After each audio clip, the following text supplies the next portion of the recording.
Hello friends, क्या हाल चाल है आपका। और आपको मेरे चैनल में फिर से बहुत बहुत वेलकम है। तो फ्रेंड्स, लास्ट वीडियो में मैंने आपके साथ लाटविया की स्टडी प्रोसेस का डिस्कशन की थी।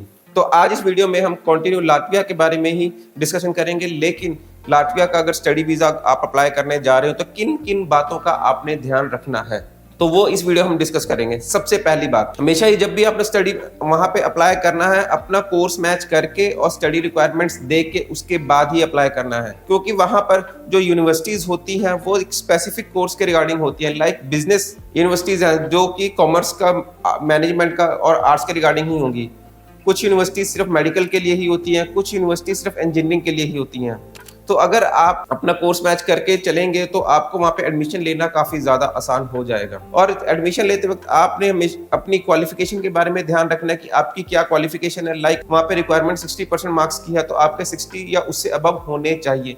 मैं तो ये कहूँगा 60 भी नहीं, उससे अबव ही हो। अगर उन्होंने लैंग्वेज रिक्वायरमेंट आपको दी हुई है या आइल्स की रिक्वायरमेंट दी हुई है तो आपका आइल्स क्लियर होना ज़रूरी है।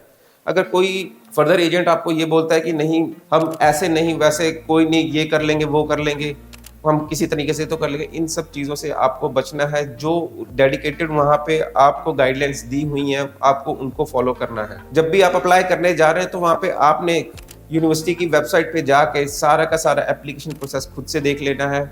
उनकी फ़ीस की पॉलिसीज़ क्या हैं, फ़ीस रिफंड पॉलिसीज़ क्या हैं और एप्लीकेशन फ़ीस कितनी लगती है, ये सारी चीज़ें आपने खास ध्यान रखनी है। क्योंकि कई बार ऐसा होता है कि वहाँ पे एप्लीकेशन फ़ीस इंटरव्यू से पहले जा रही है या एप्लीकेशन फ़ीस इंटरव्यू के बाद जा रही है, और आपकी इंटरव्यू की प्रिपरेशन कैसी है, और अगर आप विदाउट आइल्स अप्लाई कर रहे हो तो आपकी इंग्लिश में फ्लुएंसी कितनी है। तो ये सब चीज़ें आपने खास ध्यान देनी है। क्योंकि अगर आप इन सब चीज़ों का खास ध्यान नहीं दोगे तो आपको फाइनेंशियल लॉसेस होने के खतरा है। क्योंकि और एक और चीज़ मैं बता दूं कि जब भी आप वहाँ पे फीसिस पे करते हैं, एप्लीकेशन फ़ीस के बाद फीस पे करते हैं, हर यूनिवर्सिटीज़ का अपना क्राइटेरिया होता है। कुछ यूनिवर्सिटीज़ जो होती हैं वो फीस रिफंड नहीं करती, बिल्कुल भी रिफंड नहीं करती। वो सीधा सीधा आपको बोलेंगे कि आप वीज़ा लो और आके यहाँ पे स्टडीज़ कर लो। कुछ यूनिवर्सिटीज़ ऐसी होती हैं कि जो कि आपको फीस रिफंड आराम से कर देती हैं अगर आपको वीज़ा रिजेक्शन वगैरह या कुछ भी है। और कुछ यूनिवर्सिटीज़ ऐसी होती हैं कि वो जब भी फीस आपको रिफंड करेंगी तो वो सर्टेन ऑफ अमाउंट जो होती है वो कट करके ही आपको वापस करेंगे। तो अगर आप इन सब चीज़ों का पहले से ध्यान दे के रखेंगे तो आपको एप्लीकेशन के टाइम पे लॉस नहीं होगा। और अगली बात, इंटरव्यू मैंडेटरी है। अगर कोई आपसे ये कहे कि वहाँ पे इंटरव्यू नहीं होगी तो ऐसा बिल्कुल भी नहीं है, वहाँ पर इंटरव्यू मैंडेटरी है। अगर आप अप्लाई करने जा रहे हैं तो बॉयज़ और गर्ल्स, लड़कियों के बारे में इंटरव्यू थोड़ी सी सॉफ्ट होती है। रीज़न ये होता है क्योंकि लड़कियां डेडिकेटेड होती हैं। अगर वो वहाँ पर स्टडी करने जा रही हैं तो उनका मोटिव स्टडी करना ही होगा। तो जो इंटरव्यूअर होता है उसने सिर्फ और सिर्फ लड़की के सामने इंटरव्यू दे रही है, उसका सिर्फ और सिर्फ लेवल चेक करना होता है कि इसका इंग्लिश का लेवल कितना है और इसकी कम्युनिकेशन स्किल्स कितनी है, बस दैट्स इट। लेकिन जब लड़कों की बारी आती है तो वो उनका लड़कों पे उतना ट्रस्ट नहीं है, क्योंकि प्रीवियस कितने सारे बच्चे ऐसे हैं कि जो वहाँ पे स्टडी करने तो जाते हैं लेकिन वहाँ पे स्टडी बीच में ही छोड़ के कहीं और माइग्रेट हो जाते हैं। तो जिसकी वजह से वो उनका ये फोकस होता है कि जब अगर सामने लड़का है तो पहले उससे इंटरव्यू लेते टाइम इस चीज़ का वो श्योर करते हैं कि बच्चा वहाँ पे पढ़ने ही जाए। ये ना हो कि यहाँ से एयरपोर्ट क्रॉस करे और वहाँ से कहीं और निकल जाए और वो यूनिवर्सिटी ना पहुँचे। तो इसी करके लड़कों का जो इंटरव्यू होता है वो एज कम्पेयर टू लड़कियां वो थोड़ा सा टफ होता है। तो इसीलिए मैं ये कहूँगा कि अगर आप अप्लाई करने जा रहे हैं तो इंटरव्यू का खास ध्यान रखें और इंटरव्यू की प्रिपरेशन काफ़ी अच्छे से करें। अगला है फंड प्रोसेस। अगर आप लाटविया के लिए अप्लाई करने जा रहे हैं तो फंड्स का आपने खास ध्यान देना है। मैं तो ये कहूँगा कि लाटविया का किसी भी शेंगन कंट्री में आप अप्लाई करते हैं तो वहाँ पे फंड्स एक मेजर रोल प्ले करते हैं आपके एप्लीकेशन के टाइम पे।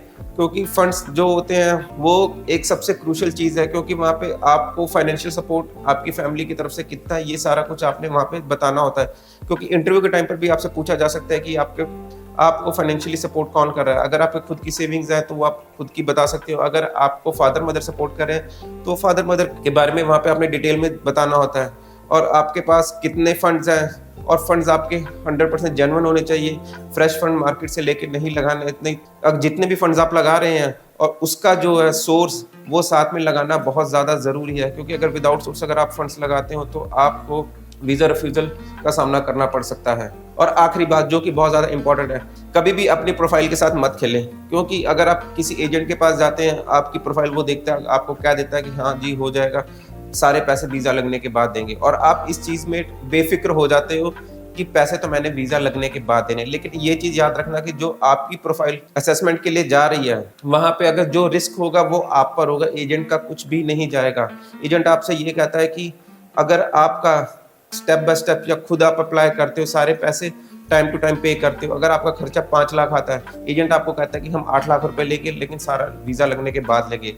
अगर वो उस आपकी प्रोफाइल में मैनिपुलेशन करता है किसी तरीके की वीज़ा लेने के लिए, और वहाँ पर ड्यूरिंग द इंटरव्यू या ड्यूरिंग द एप्लीकेशन वहाँ पे एम्बेसी में कोई डॉक्यूमेंट आपका चेक हो जाता है, तो वहाँ पे आपकी रिफ्यूज़ल आ सकती है। और अगर कहीं पर उनको ये चीज़ पता लगती है कि ये डॉक्यूमेंट फ्रॉड लगाया हुआ है, तो आपको बैन भी किया जा सकता है। तो इससे एजेंट का तो कुछ नहीं जा रहा, उसने तो आपको सॉरी बोल देना, और उसने आपको ये भी बोल देना है कि मैंने कौन सा आपसे पहले पैसे लिए। लेकिन प्रोफाइल खराब किसकी होगी? आपकी। आप लाइफ टाइम के लिए शेंगेन में बैन हो जाएंगे, आप दोबारा कभी शेंगेन में अप्लाई नहीं कर सकते। और मैं आपको ये कहता हूँ कि कभी भी अपनी प्रोफाइल के साथ नहीं खेलना चाहिए। अगर आपकी एलिजिबिलिटी बनती है तो आप इजीली अप्लाई करो। जो फंड्स हैं, जो फाइनेंशियली आप पहले से साउंड हो, फिर उसके बाद अप्लाई करो। आप 5 लाख की जगह 8 लाख पे कर रहे हो और उसके बाद रिफ्यूज़ल ले रहे हो, या 5 लाख का 8 लाख पे कर रहे हो, तो वो कोई सेंस नहीं बनता है। तो मैं ये कहूँगा कि आप अपनी प्रोफाइल पहले अच्छी करो और उसके बाद खुद प्रैक्टिस करो, और जब पूरी तरह से रेडी हो जाओ उसके बाद ही अप्लाई करो। तो फ्रेंड्स, आज के लिए फ़िलहाल इतना ही। अगर आपको मेरा ये वीडियो अच्छा लगे तो इस वीडियो को लाइक कर देना, और अगर आप चाहते हो कि मेरी आने वाली वीडियोस टाइम टू टाइम आप तक पहुँचती रहे, तो मेरे चैनल को सब्सक्राइब कर देना। तब तक के लिए take care and good bye.